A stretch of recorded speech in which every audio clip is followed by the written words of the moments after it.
Assalamualaikum warahmatullahi wabarakatuh. Selamat pagi, bertemu kembali dengan Pak Aktaf dari mata kuliah Akuntansi Keuangan Menengah pada pertemuan ke-11. Sebelum Pak Aktaf lanjutkan pertemuan, Pak Aktaf ingatkan kembali untuk jangan lupa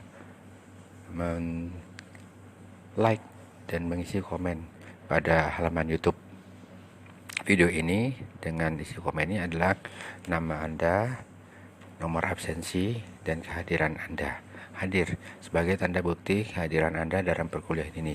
Selain itu, jangan lupa juga untuk mengerjakan LTM yang sudah Pak Aktaf upload di Google Classroom dan dikerjakan dan diupload kembali tanda kehadiran Anda. Terima kasih.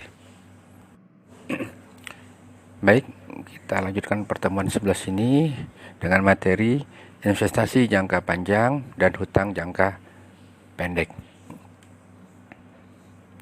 Pencatatan penanaman modal dan dalam obligasi. Obligasi yang dibeli untuk tujuan jangka panjang dicatat dengan jumlah harga perolehannya, yaitu harga beli ditambah semua biaya pembelian seperti komisi, materai, dan sebagainya. Apabila obligasi dibeli di antara tanggal pembayaran bunga, pembeli membayar harga beli ditambah dengan bunga berjalan, yaitu bunga sejak tanggal pembayaran bunga terakhir sampai dengan tanggal pembelian obligasi. Apabila obligasi yang dimiliki untuk tujuan jangka panjang dijual sebelum tanggal jatuh temponya, maka perhitungan laba rugi penjualan didasarkan atas jumlah uang yang diterima dengan nilai buku obligasi. Nilai buku obligasi dihitung dengan cara sebagai berikut. Harga perolehan obligasi ditambah dengan akumulasi disagio sampai dengan tanggal penjualan atau harga perolehan obligasi dikurangi dengan akumulasi agio sampai dengan tanggal penjualan. Pelunasan obligasi sebelum tanggal jatuh tempo. Obligasi yang dilunasi kembali sebelum tanggal jatuh tempo biasanya dilakukan dengan memberi agio pada pemegang obligasi pada waktu pelunasan terjadi. Pertukaran obligasi. Apabila obligasi yang dimiliki ditukarkan dengan surat berharga lain, maka rekening penanaman modal dalam obligasi ditutup dan dibuka rekening penanaman modal yang baru. Surat berharga yang diterima dicatat sebagai harga pasarnya. Selisihnya dengan nilai buku obligasi dicatat sebagai laba rugi. Selanjutnya kita akan bahas tentang utang jangka pendek. Definisi utang menurut standar akuntansi keuangan adalah pengorbanan manfaat ekonomi di masa yang akan datang yang mungkin terjadi akibat kewajiban suatu badan usaha pada masa kini untuk mentransfer aktiva atau jasa pada badan usaha lain di masa yang akan datang, sehingga akibat dari transaksi atau kejadian di masa yang lalu. Sedangkan definisi utang lancar yaitu suatu kewajiban yang diharapkan akan dilunasi dalam jangka waktu kurang dari 1 tahun dengan menggunakan aktiva lancar atau menggunakan utang lancar yang lain. Jenis-jenis utang lancar. 1. Utang lancar yang jumlahnya sudah pasti. Ini ada 2 syaratnya. Yang pertama, kewajiban untuk membayar sudah pasti. Yang kedua, jumlah yang harus dibayar sudah pasti. Yang kedua adalah utang lancar yang jumlahnya belum pasti. Adalah utang yang sudah jelas harus dibayar, tetapi sampai dengan tanggal neraca jumlahnya masih belum pasti. Baik, kita akan bahas tentang jenis utang lancar yang jumlahnya sudah pasti. Yang pertama adalah utang dagang dan utang wesel. Biasanya timbul dari pembelian barang atau jasa dan dari pinjaman jangka pendek. Yang kedua adalah utang jangka panjang yang jatuh temponya dalam periode tersebut. Utang obligasi ataupun utang-utang jangka panjang yang akan dilunasi kurang dari 1 tahun dilaporkan sebagai utang jangka pendek. Jika yang jatuh temponya hanya sebagian, maka bagian yang jatuh tempo dalam tahun tersebut dilaporkan sebagai utang jangka pendek. Yang ketiga adalah utang dividen. Dividen yang dibagikan dalam bentuk kas atau aktiva, jika belum dibayar dicatat dengan mendebet laba ditahan dan mengkredit utang dividen. Utang ini timbul pada saat pengumuman pembagian dividen sampai dengan tanggal pembayaran. Yang keempat adalah uang muka dan jaminan yang dapat diminta kembali. Uang muka yaitu pembayaran di muka dari pembeli untuk barang yang dipesan.